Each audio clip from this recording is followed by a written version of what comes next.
Morning guys, Dave Canterbury with Pathfinder School. What I want to talk about in our series on woodcraft on a budget is repurposing old tools. And we talked about a furrow yesterday and how to utilize that furrow, and we had forged that furrow out here at the Pathfinder School. Now, if you don't have access to a forge and an anvil and the tools it takes to forge tools, then obviously you can't craft some of those tools for yourself, and you'll have to repurpose or buy them used or new. But the purpose of doing things on a budget is to find them at the best quality, at the best price that you can possibly afford. So I want to show you an axe, and we're going to redo this axe today. This is a Western Union Telephone Company hatchet, and it is not a hewing axe. A hewing axe is beveled on one side. This has got a double bevel. It's beveled on both sides. This is a axe. Okay. Again, this is a Western Union Telephone Company axe made by Collins, and Collins makes very, very good axes. It's got a nice, big, heavy-duty traditional head design on it. It has some mushrooming around the back that we took care of. It had a very dull edge on it that we took care of as well in this video. And we've brought this thing back to life. But when I bought this axe at a flea market, it was only $15. So that's $15 for a hatchet that will last a lifetime. And I think that is what budget woodcraft is all about. Stay with me and we'll get started.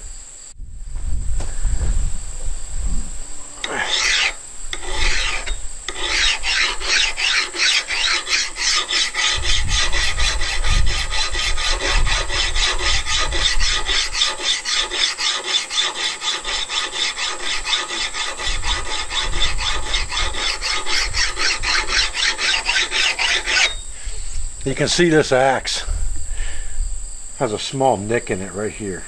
Not worried about that. That'll come out over time of sharpening.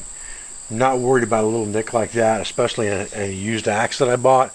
I'm not going to try to grind that nick completely out of there. That nick's not going to hurt anything right now as far as the cutting ability of this axe.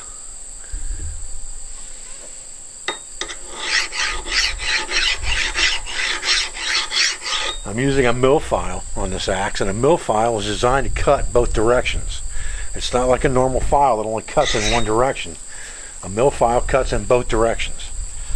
So I can kind of massage this blade a little bit, just like this.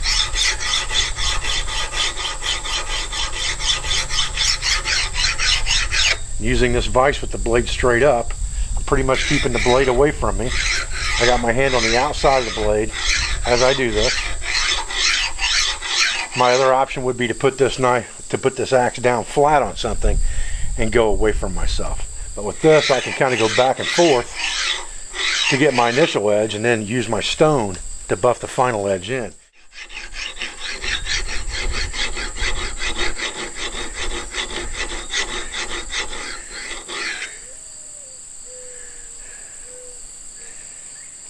Now, this axe is beveled on both sides of the axe.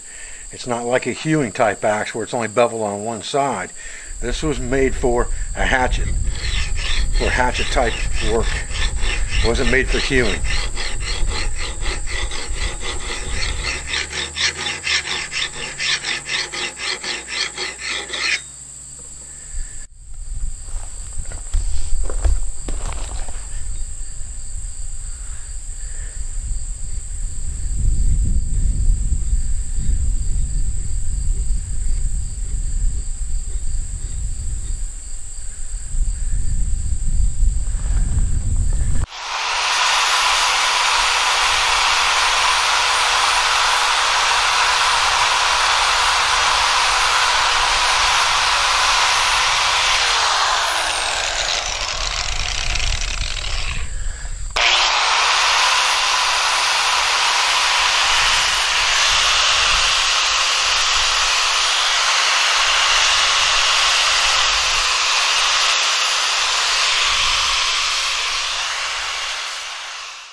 And like I've said in past videos, I always use water on my stones, not oil. There's going to be some residual oil on your tools, or oil of some kind, whether it's fat, tallow, suet, lard, or just plain oil. But if you get your stone clogged up with oil and pieces of metal, you're never going to be able to go back to water. And water is a very good thing to use when you're in a wilderness type environment. So I just use my puck in circular fashion, just like this. And I always lubricate it with water. And I can look right down that axe and see my angle. And I could do this by holding it in my hand, but the vise comes in real handy for this.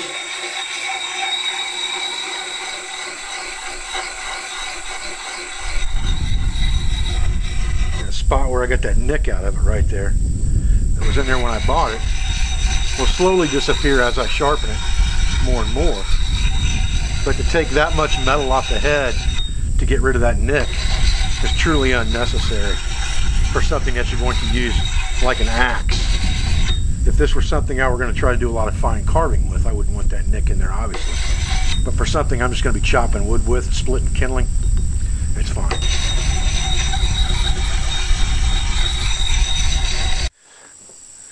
Now when I'm done, I'm just going to take this thing and wipe it down really good with an oily rag.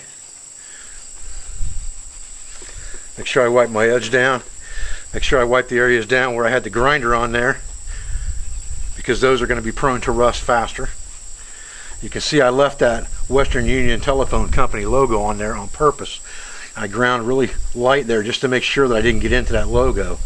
I wanted to go ahead and leave that on there just for traditionalism's sake, if nothing else. And then I'm going to use that same oily rag on the handle as well.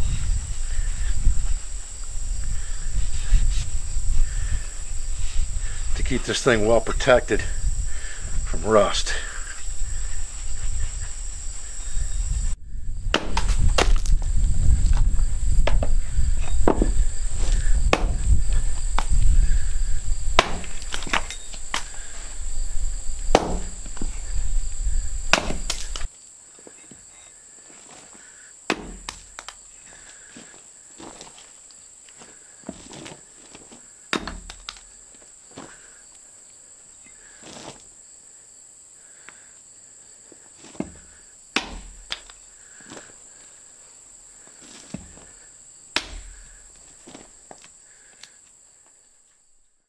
Okay guys, well that was just a real quick video on how to repurpose an old hatchet like this. This one wasn't too badly rusted. If it was, I could have sanded the whole thing down. It did have a very dull edge on it. It's got a good handle on it, so I didn't have to replace the handle.